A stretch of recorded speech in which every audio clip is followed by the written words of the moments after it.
යාළුවනේ කොහොමද ඔයාලට අද ඔයාලට ගොඩාක් වැදගත් වෙන වීඩියෝ එකක් ගේන්න හිතුවා. මේ වීඩියෝ එකෙන් ඔයාලට බ්‍රෑන්ඩ් නිව් ත්‍රිවිල් එකේ වැඩ කැලේ ටික ගැන කතා කරන්න බලාපොරොත්තු වෙනවා. ඒ වගේම බ්‍රෑන්ඩ් නිව් ත්‍රිවිල් එකේ EFI සිස්ටම් එක හා පරණ ත්‍රිවිල් එකේ එන කාබලේටර් සිස්ටම් එක ගැන සරලව කතා කරන්න බලාපොරොත්තු වෙනවා. ඉතින් ඔයාලටත් මේ වීඩියෝ එක ගොඩාක් වැදගත් වෙයි. මේ වීඩියෝ එක අන්තිම වෙනකම් බලන්න. ඉතින් අපි යමු වීඩියෝ එකට. මුලින්ම අපි ඉන්ඩිකේටර් ලයිට් ගැන කතා කරලා ඉමු. ඉතින් මම මුලින්ම බැටරි ඉන්ඩිකේටර් එකෙන් පටන් ගන්නම්. යතුර ඔන් කරාම බැටරි ඉන්ඩිකේටර් ලයිට් එක පත්තු වෙනවා. වාහනේ පණ ගැන්වූ පසු මේ බැටරි ඉන්ඩිකේටර් ලයිට් එක නිවෙනවා. ඒ වගේම වාහනේ පණ ගැන්වූ පසු මේ බැටරි ඉන්ඩිකේටර් ලයිට් එක පත්තු වෙනවා නම් බැටරිය charge වෙන්නේ නැති බව තමයි දැනුවත් කරන්නේ. ඊගාවට චෙක් එන්ජින් ලයිට් එක ගැන කතා කරමු. ඉතින් මේකත් එන්ජිමේ වයරින් හනස්සේ එන්ජිමේ තත්ත්වයේ මොකක් හරි දෝෂයක් ආවොත් තමයි පත්තු වෙන්නේ. මේ ලයිට් එකත් වාහනේ පණ ගැන්වූ පසු පත්තු වෙනවා නම් ඒ එන්ජින් එකේ මොකක් හරි දෝෂයක් පෙන්නුම් කරනවා. ඉතින් ඒකත් ඒ ගැන සැලකිලිමත් වෙන්න. ඊළඟට තියෙනවා හෙඩ් ලයිට් එක දෙන ඉන්ඩිකේටර් එක. ඒ ගැන නම් ඉතින් ලොකුවට කතා කරන්න දෙයක් නැහැ. ඒක හෙඩ් ලයිට් එක ෆුල් අවස්ථාවේදී පත්තු වෙනවා. ඩිම් අවස්ථාවේදී පත්තු වෙන්නේ. බ්‍රේක් කොයිල් ඉන්ඩිකේටර් ලයිට් එක ගැන කතා කරමු. ඉතින් මේ ලයිට් එකද වාහනේ පණ ගැන්වූ පසුවත් දැල්වේ නම් එය බ්‍රේක් කොයිල් ටැංකියේ බ්‍රේක් කොයිල් මට්ටමේ යම් අඩුවීමක් පෙන්නුම් කරනවා. ඒ ගැනත් ඔයාලා සැලකිලිමත් වන්න. RPM ඉන්ඩිකේටර් එක ගැන කතා කරමු. එන්ජිමේ නිර්දේශිත වේගයට වඩා වැඩි වේගයකින් ගමන් කරන විට මේ ලයිට් එක පත්තු වෙනවා. මේ ලයිට් එක වාහනේ රියදුරු සහ වාහනේ ගමන් කරන මගීන්ගේ ආරක්ෂාව වෙනුවෙන් යොදාගෙන තියෙනවා. මේ පැත්තේ තියෙනවා MP3 ප්ලේයර් එක සහ ඒකට එන රිමෝට් එක.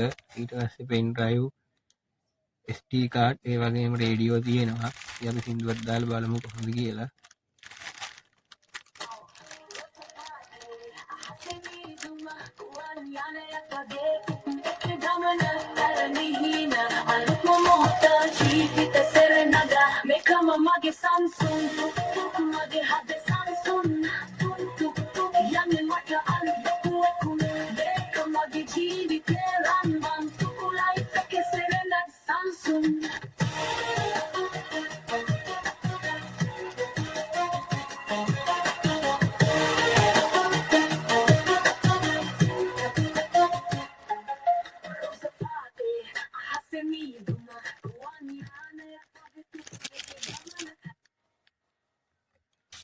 මේ පැත්තෙන් ලොක් කරන්න පුළුවන් කැබින් එකක් තියෙනවා. ඊට අමතරව ෆෝන් රඳවණය තියෙනවා. මේ පැත්තෙන් ඕපන් කැබින් එකක් තියෙනවා. මෙතනට ප්‍රධාන ස්විච් දෙකක් දීලා තියෙනවා. මේ සුදු පාට ඩොට් එක තියෙන එක MP3 ප්ලේයර් එකට යන ප්‍රධාන ස්විච් එක. ඊළඟට තියෙන ස්විච් එක ඇවිල්ලා හැසට් ලයිට් ස්විච් එක. මේ කියන්නේ සිග්නල් ලයිට් හතරම එකවර ක්‍රියාත්මක කරන්න පුළුවන් ස්විච් එකක්. ස්පෙයා වීල් එක තියෙනවා. මේ පැත්තේ බැටරි එක තියෙනවා. ඊට පස්සේ මෙතන ට්‍රේල් එකට එන ජැක් එක තියෙනවා.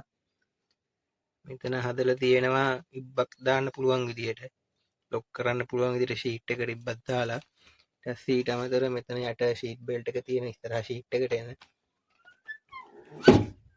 ඊට පස්සේ ෂීට් එකටත් ෂීට් බෙල්ට් තුනක් තියෙනවා. ඉතින් යාළුවනේ මේ ට්‍රේල් එක පරණකට වැඩිය ටිකක් දිගින් වැඩි වෙලා තියෙනවා. ඒ වගේම එන්ජින් කැපැසිටි එක 236 cc. ඔයාලට මේකේ red colour, blue colour, green colour වලින් ලබා ගන්න පුළුවන්. බ්ලැක් කලර් එක නම් දැනට එන්නේ නැහැ. දැන් අපි බ්‍රෑන්ඩ් නිව් ත්‍රිවිල් එකේ එන EFI සිස්ටම් එක ගැන සරලව කතා කරමු. ඉතින් මෙහිදී එන්ජින් එකට ලබා ගන්නා වාතය ප්‍රමාණයට අවශ්‍ය ඉන්ධන ප්‍රමාණය ඉන්ජෙක්ටර් එක මගින් කෙලින්ම එන්ජින් එකට නිකුත් කරනවා. ඒ තමයි මේ ත්‍රිවිල් එකේ එන ඉන්ජෙක්ටර් වලින් සිදුවෙන ප්‍රධාන කාර්යය. මේ ක්‍රියාවලිය සිදුවන්නේ සම්පූර්ණයෙන්ම සෙන්සර් මගින්.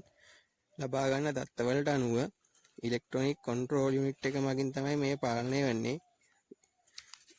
ඒ නිසා එන්ජින් එකට අවශ්‍ය ඉන්ධන ප්‍රමාණය නිකුත් වෙනවා, ඉන්ධන ඉතිරි වෙනවා.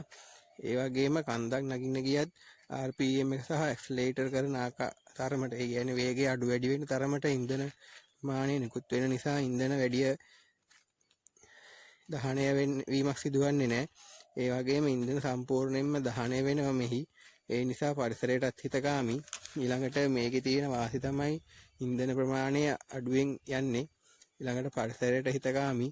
ඒ වගේම හොඳ එන්ජින් පවර් එකක් තියෙනවා. ඉතින් මේකේ තියෙන අවාසිය තමයි රිපෙයාර් කරන්න ටිකක් වියදම වැඩි. ඒ වගේම ඉලෙක්ට්‍රොනික පාර්ට්ස් සෙන්සර් වගේ තියෙන නිසා ඒවට වෙනම ටූල්ස් ඕන වෙනවා රිපෙයාර් කරන්න. ඒ වගේම හන්දියේ තියෙන ගරාජ් එකේ මැකැනික්ට එහෙම මේක හදන්න පුළුවන් කමක් නැහැ. ඒ විශේෂ දැනුමක් අවශ්‍ය වෙනවා. ඒක තමයි ඉතින් මේකේ තියෙන ලොකුම අවාසිය. නැත්තම් ඉතින් අලුතෙන් ආපු ත්‍රිවිල් එක ගොඩක්ම හොඳයි. මම පාවිච්චි කරලා බැලුවා. මගේ අත්දැකීමත් එක්ක මම ත්‍රිවිල් එක පැදලා බැලුවා. සාමාන්‍යයෙන් ලීටරයට කිලෝමීටර් 35 40ත් අතර වගේ දුරක් යන්න පුළුවන්.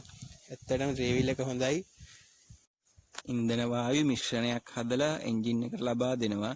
ඒ සිදුවන්නේ සම්පූර්ණයෙන්ම මෙකැනිකල් සිස්ටම් එකක් කරා. ඒ කියන්නේ යාන්ත්‍රික පාලනයක් මගින්. මෙහි කම්පියුටර් කන්ට්‍රෝල් නැහැ. ඒ නිසා එන්ජින් එකට අවශ්‍ය ප්‍රමාණයට ඉන්ධන නිකුත් කිරීමක් සිදු කරන්න බෑ. ඒ වගේම කන්දන් නගින්න ගියත් අවශ්‍ය ප්‍රමාණයට වඩා ඉන්ධන නිකුත් වෙන නිසා ඉන්ධන වැඩිපුර යනවා. ඒ වගේම ඉන්ධන වායු මිශ්‍රණය හරියට සිදුවන්නේ නැති නිසා ඉන්ධන හරියට දහනය වීමක් සිදුවන්නේ නැහැ. මේ නිසා පරිසරයට අහිතකරයි. ඒ වගේම RPM එක හා ඇක්සලරේටර් අඩු වැඩි වෙන විදියට ඉන්ධන අවශ්‍ය ප්‍රමාණය නිකුත් කිරීමක් සිදු කරන්න බැරි නිසා ඉන්ධන වැඩිපුර දහනය වීමක් සිද්ධ වෙනවා. ඉතින් මෙහි තියෙන වාසි තමයි රිපෙයාර් කරන්න ලේසි, වියදම අඩුයි. ඒ වගේම අවාසි ඉන්ධන වැඩිපුර යනවා. වීඩියෝ එක හොඳ නම් ලයික් එකක් කමෙන්ට් එකක් දාගෙන යන්න. ඒ වගේම ටුක් ලයිව් SL channel එක subscribe කරන්න. හැමෝටම සුබ දවසක්.